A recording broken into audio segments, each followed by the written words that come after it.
तो hi friends, फिलहाल आज की स्टोरी में आपका स्वागत है। वैसे तो आज की स्टोरी में मुझे यही कहना है कि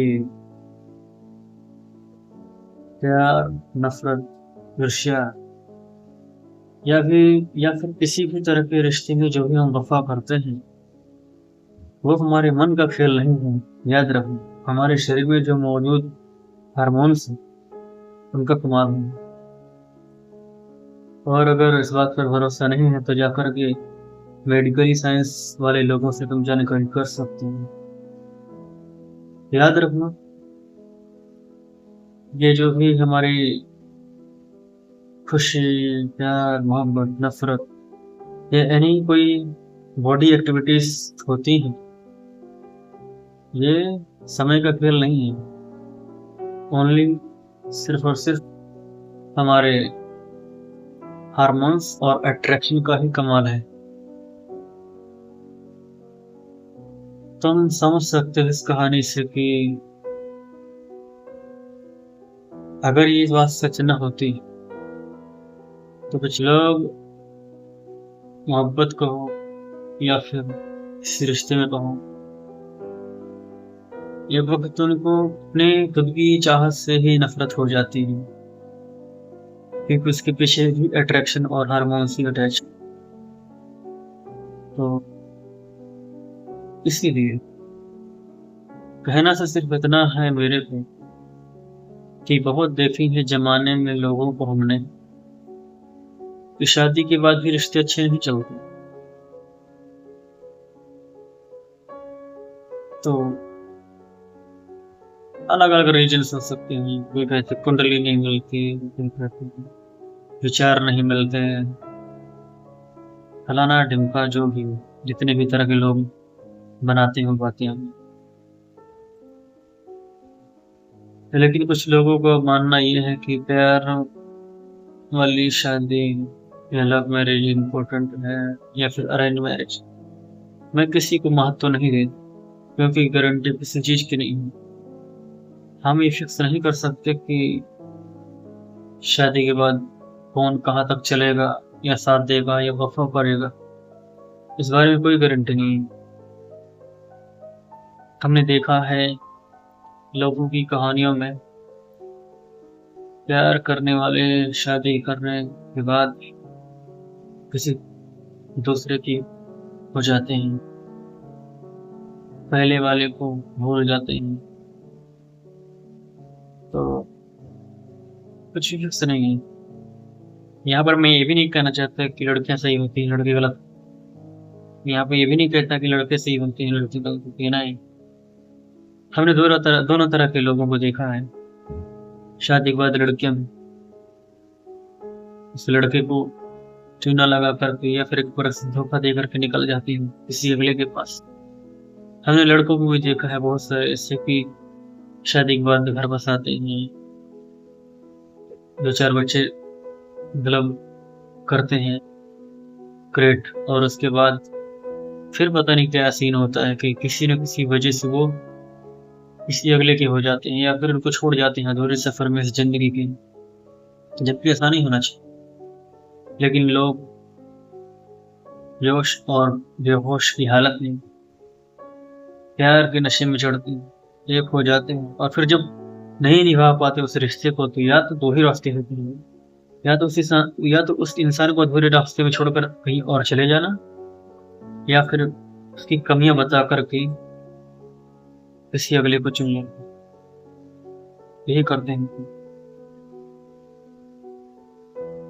तो रिश्ता लव मैरिज का हो या अरेंज मैरिज का, गारंटी किसी चीज की नहीं है। या अरेंज मैरिज में भी देखा है हमने, चले जाते हैं छोड़ को जब नहीं चलते रिश्ते, क्योंकि रिश्ते चलते हैं लेकिन जबरदस्ती नहीं चलते। वैसे रिश्ते टूटने के, अलग होने के अलग अलग रीजन्स हैं। मन की भावनाएं, इच्छाएं, तमन्नाएं हैं सबकी में से। हम ये फिक्स नहीं कर सकते कि नहीं अरेंज मैरिज सही है, नहीं लव मैरिज सही, नहीं। इंसान अपने हिसाब से सारी सही कोशिश करता है करने।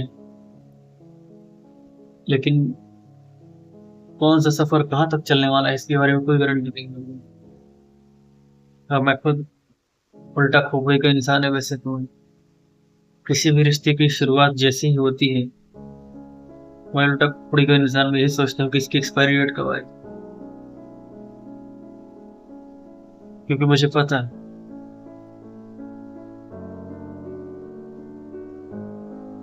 खुशी के बाद गम और दुख के बाद सुख का जोड़ा।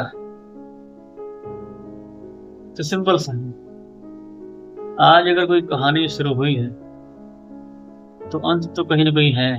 बस ये कि हम अंदाजा नहीं लगा सकते और ना ही हमें पता है।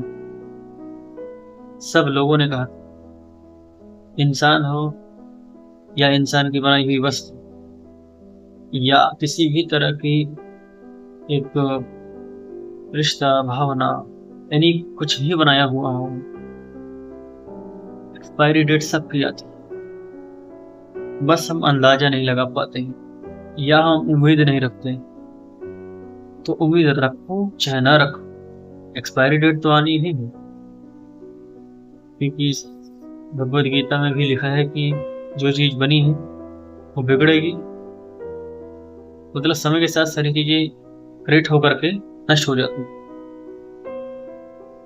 इसी के अकॉर्डिंग लेकिन सच्चा हम सफर उसे हम कह सकते हैं जो हमारे साथ हर हालात में हमारे साथ। इस बात से कोई लेन देन नहीं पड़ता कि आने वाले 2 साल बाद किसी और का हो जाए। इम्पोर्टेंट बात ये है कि वो जब तक हमारे साथ है वो सिर्फ हमारा बनकर हमारे हिसाब से, या फिर हम दोनों एक दूसरे के हिसाब से चलें। क्योंकि बहुत खूबसूरत होते हैं वो लोग जो हर रिश्ते में वफादार होते हैं। किसी के दूर जाने का कोई टाइम नहीं होता और लोग दूर जाने से पहले बताया भी नहीं करते। लेकिन अगर हाँ सच्ची वफा से कोई, मेरे हिसाब से अगर कोई 1 महीना भी जी ले तो इंसान के लिए यादगार बन जाता है और हमेशा इंसान को याद रहता है। तो आज की कहानी का सारांश सिर्फ इतना सा है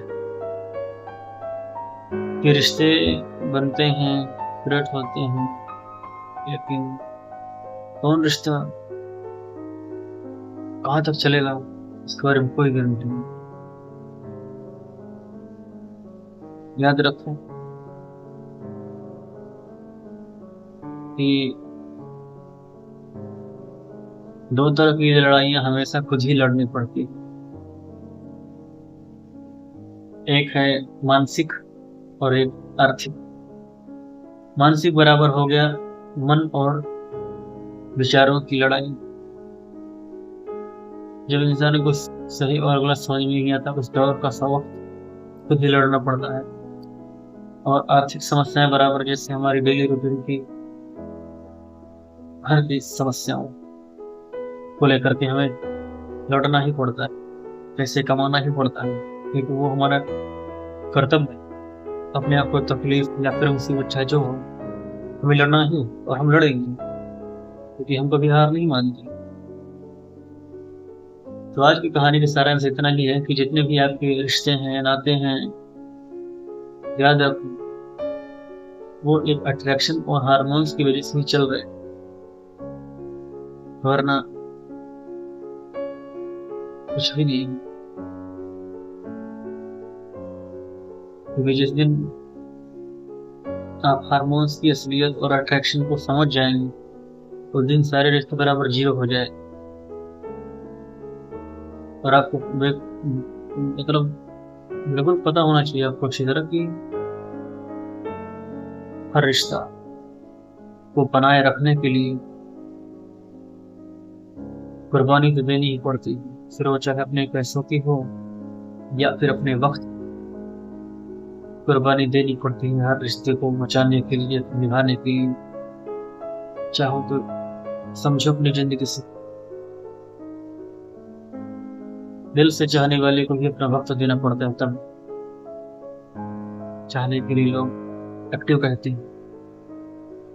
अपनों से रिश्ता बनाए रखने के लिए ही इनको अपनी कमाई लुटानी पड़ती है। इतना आसान नहीं। फिलहाल आज की वीडियो में इतना ही।